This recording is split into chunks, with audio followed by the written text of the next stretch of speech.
Mud, Sweat and Tears, Chapter 19. I signed up as soon as I could for the karate and aikido clubs and found that I loved the martial arts way, the focus, the camaraderie, and above all, the acquiring of an art that requires the use of gall over power, technique over force. And I stuck with it. That was the real key to getting good at martial arts, time and motivation, and I certainly had the motivation, thanks to the foghorn. A few of my friends also signed up with me and came along to the early classes. In actual fact, they were invariably much better than me when we started, often stronger, fitter, and more flexible, but after a few weeks they all began to drop out. It was hard sometimes on a Sunday evening when everyone else was messing around playing table tennis or watching TV to drag yourself out into the winter's darkness and head off to get battered for 2 hours in the gym by some maniacal martial arts teacher. But I kept going, and I guess I did a bit of a Forrest Gump on it. I just stuck at it, and I'm so pleased I did. One summer I got the chance to tour as part of the KUGB, Karate Union of Great Britain team, to Japan. It was a dream come true. I remember being dropped off at the coach station in London by my mother and nervously waving her goodbye. I was neatly dressed in a blazer and tie with my karate team badge neatly sewn in place on my lapel. The coach was filled with the rest of the karate squad gathered from all around the UK, none of whom I'd met before. I could instantly see they were all bigger, tougher and louder than me, and I was pretty scared. Japan felt a frighteningly long way away. I took a deep breath and sat down on the coach, feeling very small and insignificant. The team was an eclectic mix of karate experts, from London taxi drivers to full-time professional fighters. The only other Etonian who had been selected as part of the team was Rory Stewart, the MP who went on to become known for his epic walk through Afghanistan, as well as governing a province of occupied Iraq aged only 30. This was going to be an interesting trip, I thought, but I had nothing to fear. The squad completely took me under their wing as their most junior member, and arriving in Tokyo as a fresh-faced teenager away from home was eye-opening for me. We headed up to the mountains outside of Tokyo and settled into the training camp. Here we began to study and train under Sensei Yahara, one of the most revered karate grandmasters in the world. Each night we slept on the floor in a small wooden Japanese hut, and by day we learned how to fight, real and hard. The training was more exacting and demanding than anything I had previously encountered. If our positions or stances weren't pinpoint accurate, we would receive a firm crack from the bamboo Joe cane. We quickly learnt not to be lazy in our stances, even when tired. In the early evenings when we finished training, I would walk the 2 miles down the mountain to a small roadside hut and buy milk bread, a form of sweet milk cake, and I would slowly eat it on my way back to the camp.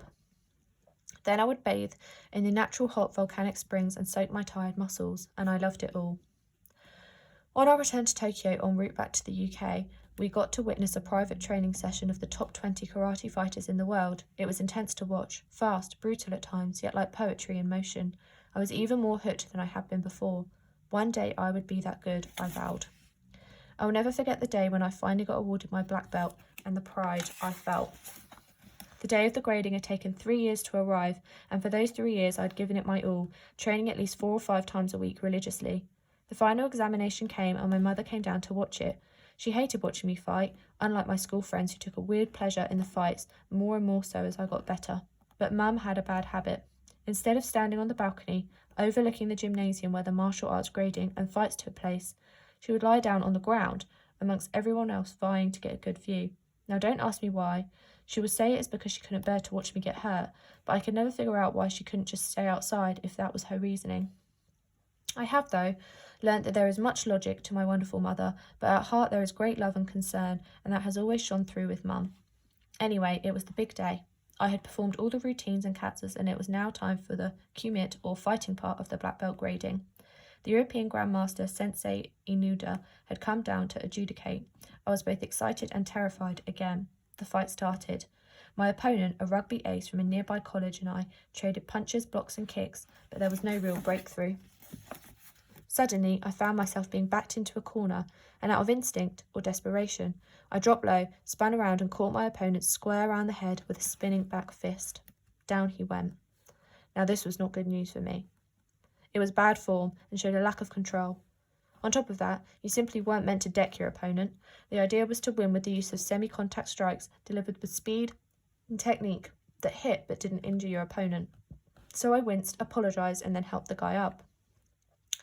I then looked over to Sensei Inuda, expecting a disapproving scowl, but instead was met with a look of delight, the sort of look that a kid gives when handed an unexpected present. I guessed that the fighter in him loved it, and on that note I passed and was given my black belt. I have never felt so proud as I did finally wearing that belt after having crawled my way up the rungs of yellow, green, orange, purple, brown, you name it, coloured belts. I had done this on my own in the hard way, and you can't buy your way to a black belt. I remember being told by our instructor that martial arts is not about the belts, it is about the spirit, and I agree, but I still couldn't help sleeping with my black belt on that first night. Oh, and the bullying stopped. Chapter 20. By the end of my time at Eton, I had become one of the youngest second Dan black belts in the country, a rank one higher than black belt. I had started training also in Aikido, which I loved, as a more lock and throw martial art in comparison to the more physical punches and kicks of karate. But as a teenager, I thrived off that physical side of karate. After school and during my time in the army, I stopped training in karate every week, mainly on the grounds that I was always so tired by the time I got back from some army exercise. The prospect of another additional beasting session became a bridge too far for me to maintain at that level. Instead, I have kept up my martial arts ever since by practicing in either ninjutsu or aikido, as well as yoga, as often as I can. All of these are less physical than karate, but I feel like more of a life journey to master as an art form. And on that journey, I am still at the very beginning. But it all began with the foghorn and those relentlessly physical Sunday night training sessions. The only other karate story worth telling from school is the day in my school days is my dubious claim to fame of kicking a mass murderer in the balls. The Crown Prince Dipenda of Nepal was a pupil at Eton at the same time as me and also loved his karate. We would often train together and he became a good friend in many ways, despite being quite an unusual character at times. Fighting with him did, though, require a degree of respect, as he was, after all, royalty and a semi-deity in his home country. Having said that, he was also pretty wild and was not only older and stronger than me, but also a terrifying fighter with his deep black moustache and ponytail, so I felt quite free to give it my all. On one occasion, a hard front kick from me aimed at his stomach, ending up ricocheting off and planting itself firmly in his groin. Ow. All my apologies didn't help, from the fact that he couldn't properly walk for a week. Some 10 or so years later, back in his home country, he went completely insane, and in a fit of drug and alcohol-induced rage, driven by some family dispute, he shot dead almost the entire royal family as they sat at dinner. It was the Kingdom of Nepal's darkest hour. Chapter 21. The karate gave me a great avenue to be able to push myself physically, and I thrived on the challenge. I wanted more. I started to run, but not normally.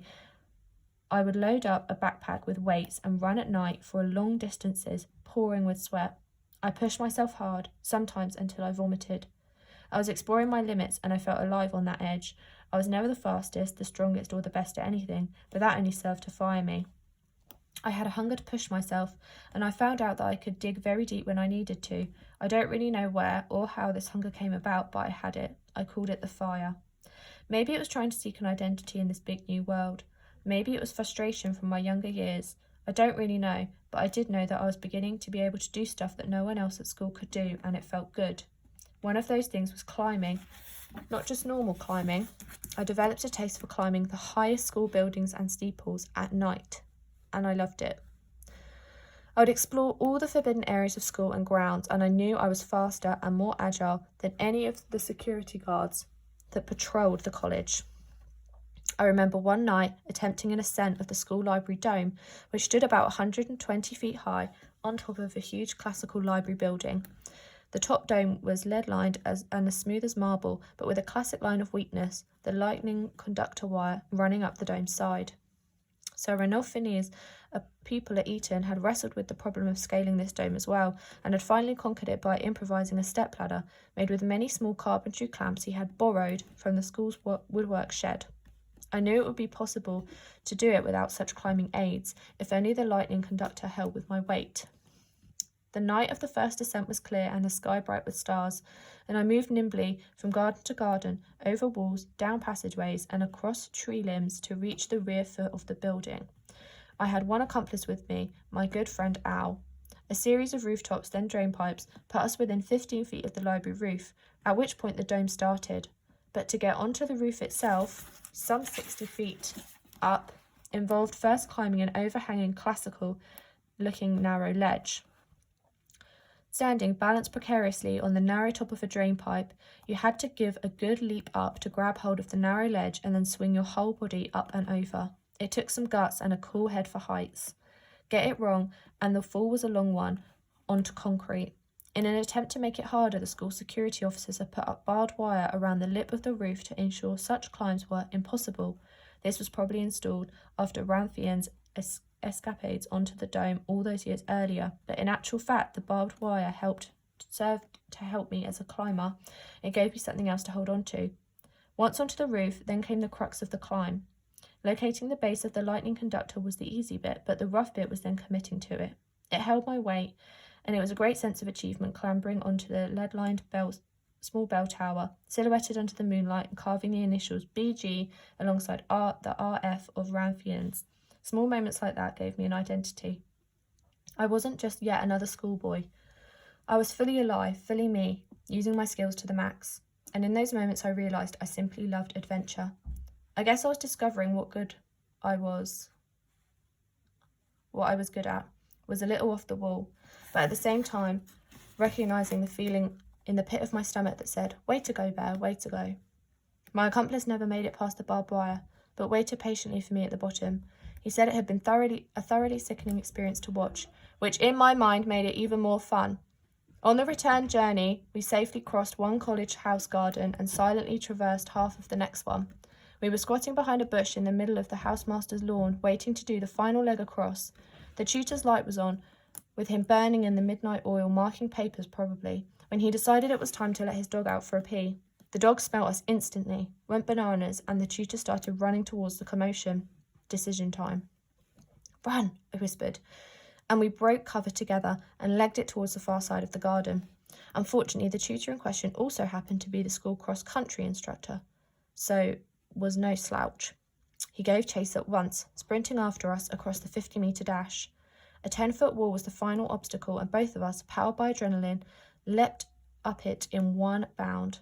The tutor was a runner but not a climber, and we narrowly avoided his grip and sprinted off into the night. Up a final drain pipe, back into my open bedroom window, and it was mission accomplished. I couldn't stop smiling all through the next day. Chapter 22. I gained another nickname at school, apart from Bear, which I had had since I was a baby, courtesy of my sister Lara, and that was Monkey. Stan started that one, and I guess my love of both building and tree climbs was behind the name. Whether it was Bear or Monkey, I never minded, as I really didn't like my real name of Edward. It felt so stuffy and boring. Monkey or Bear was okay by me, and they have both stuck in adult life. During my time at Eton, I led regular nighttime adventures, and the word spread. I even thought about charging to take people on trips. I remember one where we tried to cross the whole town of Eton in the old sewers. I had found an old grill under a bridge that led into these 4-foot-high old brick pipes running under the streets. It took a little nerve to probe into these in the pitch black with no idea where the hell they were leading you, and they stank. I took a pack of playing cards and a torch, and I would jam cards into the brickwork every 10 paces to mark my way. Eventually I found a manhole cover that lifted up, and it brought us out into the little lane right outside the headmaster's private house. I loved that. All crap flows from here, I remember us joking at that time. But I also sought to pursue some more legal climbing adventures, and along with Mick Crossway, my future Everest climbing buddy, we helped resurrect the school's mountaineering club. Eton's great strength is that it does encourage interests, however wacky, from stamp collecting to a cheese and wine club, mountaineering to juggling. If the will is there, then the school will help you. Eton was only ever intolerant of two things, laziness and a lack of enthusiasm. As long as you got into something, then most other misdemeanours were forgivable. I liked that. It didn't only celebrate the cool and the sporty, but encouraged the individual, which in the game of life matters much more. Hence Eton helped me to go to the potential Royal Marines officer selection course, aged only 16.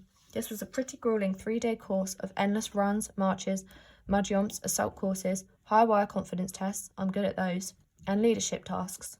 At the end I narrowly passed as one of only 3 out of 25, with the report saying, approved for officer selection. Grills is fit, enthusiastic, but needs to watch out that he isn't too happy-go-lucky. Fortunately for my future life, I discarded the last part of that advice. But passing this course gave me great confidence that if I wanted to after school, I could at least follow my father into the commandos. I was also really fortunate at Eton to have had a fantastic housemaster, and so much of people's experiences of Eton rests on whether they had a housemaster who rot or bombed. I got lucky. The relationship with your housemaster is the equivalent to that with a headmaster at a smaller school. He is the one who supervises all you do, from games to your choice of GCSEs, and without doubt he is the teacher who gets to know you the best, the good and the bad. In short, they are the person who runs the show.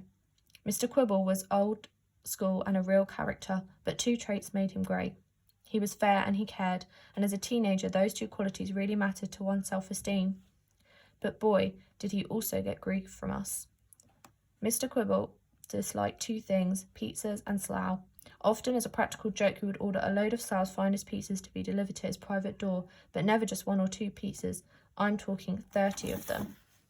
As the delivery guy turned up, we would all be hidden, peeping out of the windows, watching the look of both horror then anger as Mr. Quibble would send the poor delivery man packing with firm instructions never to return.